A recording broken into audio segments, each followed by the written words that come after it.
Okay, so you wanted the inside scoop on Kash Patel's so-called hit list? Right. Well, buckle up, Yeah. because the sources you sent over, Uh-huh. the notes articles, excerpts, they paint a picture that's more than a little unsettling. It's not just a list of names. Right. It's more like a glimpse into Patel's mindset, Yeah. his ambitions, Oh, wow. and potentially a blueprint for how he might actually wield power. And that's exactly what we're going to do today. Our mission to figure out who's on this list, why they're there, and what it all means if Patel ever gets to the level of influence he seems to be aiming for.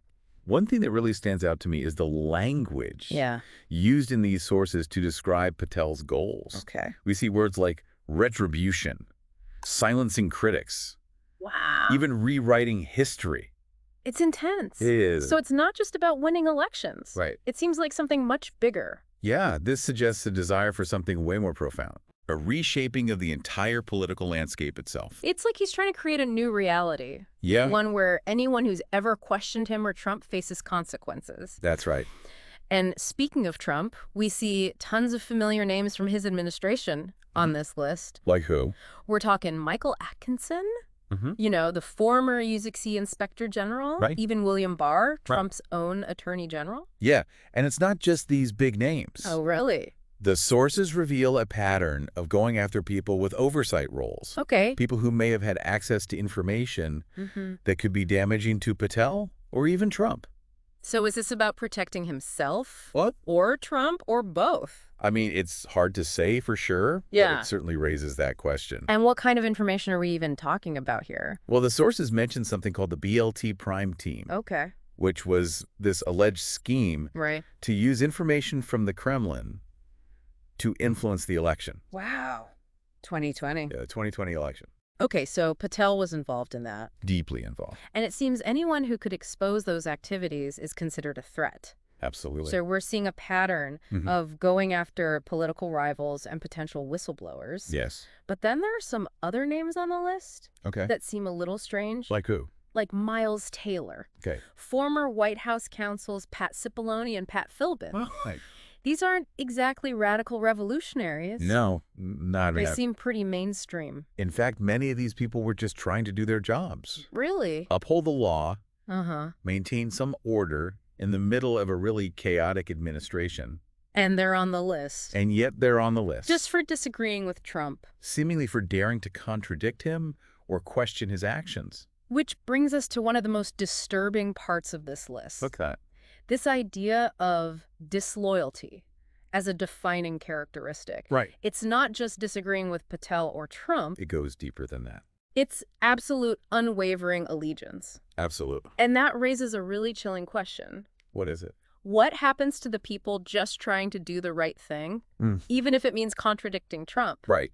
Are they automatically labeled disloyal It seems that way. and targeted for retribution? The sources suggest that's exactly what's happening. And this focus on loyalty takes us to a fascinating episode. Oh, okay. Patel's time at the Pentagon Right. and this alleged plan to send 10,000 troops Wow. to the Capitol on January 6th. This is a big one. His episode reveals so much about what was happening Yeah, in those final days before January 6th. definitely. We see Patel alongside Ezra Cohen-Watnick and Christopher Miller. The acting Secretary of Defense. Right.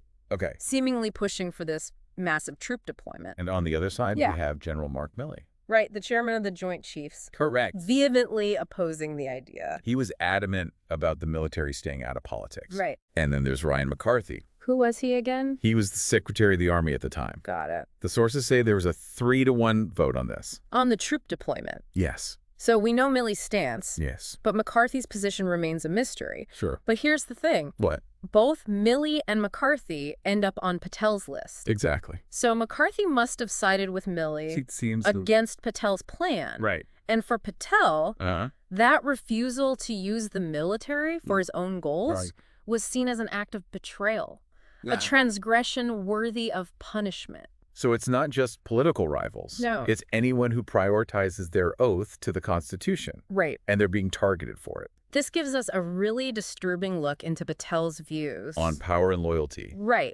The question is, what would this look like if he actually had the power to act on these impulses? Right. Like, say, FBI director. Ooh, that's a disturbing thought. It is, and it's something we're going to have to unpack further. But before we do, I want to dig into some specific examples of disloyalty. That's a good idea. That are highlighted in these sources. Okay. Because understanding these cases might help us grasp the potential consequences of Patel's worldview. Let's do it. Let's start with Ryan McCarthy.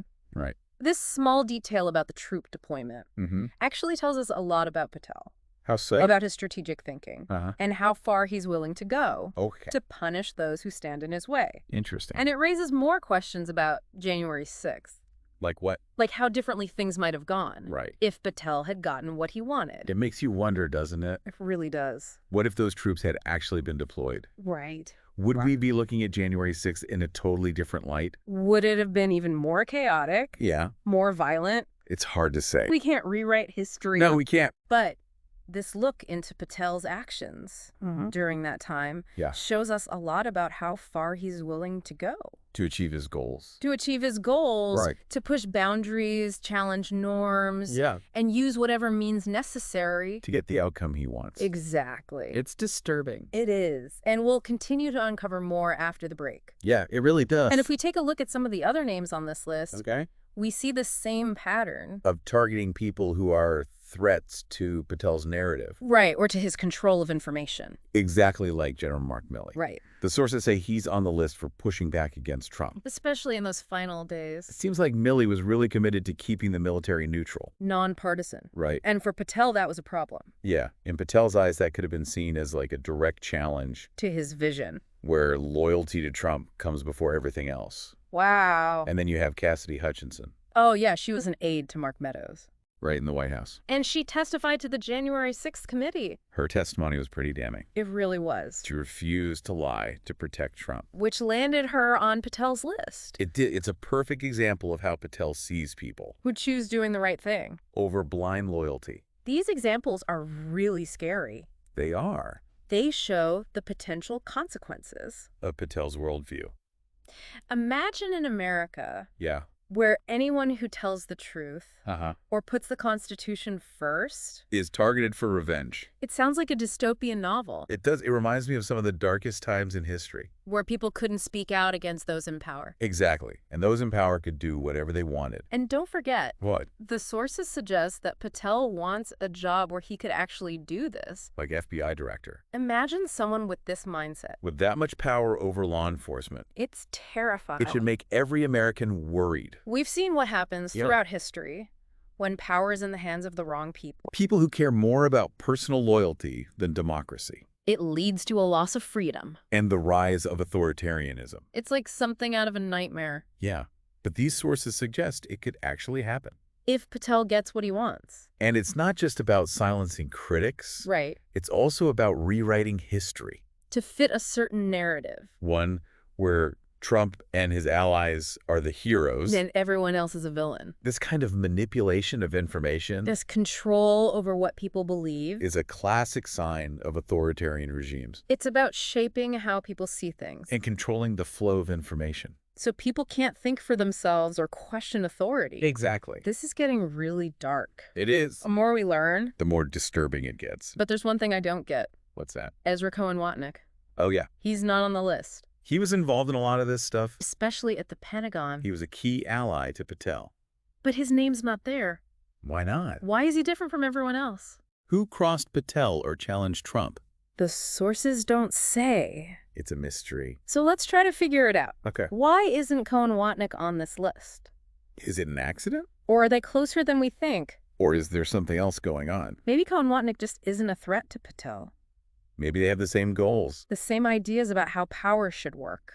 Or maybe Cohen Watnick has some leverage over Patel. Like information that keeps him safe? A kind of insurance policy. It's like a political thriller. With secret alliances and high stakes. Exactly. And this mystery around Cohen Watnick just adds to it. It suggests there's more to the story. A web of relationships and motives. that we're just starting to understand. Yeah. And it makes you think. How about what? If Cohen-Watnick is safe, what does that tell us about this list? Is it really just about being loyal to Trump? Or are there other reasons why people are on it? Personal agendas? Strategic alliances? Hidden motives? It's hard to say for sure. I need more information. But this deep dive has definitely shown us a lot about Patel. About his worldview. His methods. And what could happen if he gets more power. Yeah, it feels like we've uncovered something much bigger here. It's not just a list of names. It's a whole worldview. A blueprint for how power could be used. How information can be twisted. And even how history could be rewritten. And it all comes back to this idea of loyalty. Right. Which for Patel means absolute obedience to Trump. No matter what.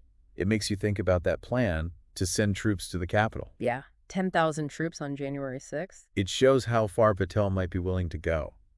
To get what he wants. Imagine if he'd actually pulled it off. It's a scary thought. Would it have changed what happened that day? Would it have made things even worse? It's impossible to know for sure. But it's a chilling reminder of what Patel is capable of. He's willing to push the limit. To break the rules. To get his way. And we see the same pattern over and over. In these sources. Targeting anyone who disagrees with him. Twisting information to fit his narrative. And potentially even taking control of the FBI. It's all about consolidating power. And silencing anyone who questions him. It's like he's playing a game. A very dangerous game. With really high stakes. And the people who get hurt are the ones who dare to stand up to him. So what does this mean for our democracy? That's the big question, isn't it? If this is how Patel operates... What happens if he gets more power? It's a scary thought. These sources paint a picture of a very dark future. Where people are afraid to speak their minds. Where information is controlled. And where power is in the hands of a few. It reminds me of some of the worst regimes in history. It's a future we need to avoid at all costs. This deep dive has been a wake-up call. It's shown us how important it is to be vigilant. To question what we're told. And to hold those in power accountable. We can't just sit back and assume everything will be okay. We have to fight for our democracy. Every single day. Well, that brings us to the end of our deep dive. Into Kash Patel's hit list. We may not have all the answers. But we've uncovered a lot of important questions. Questions that we all need to think about. As we move forward in these uncertain times. So to our listeners out there, stay informed. Stay engaged. And never stop questioning. The future of our democracy might depend on it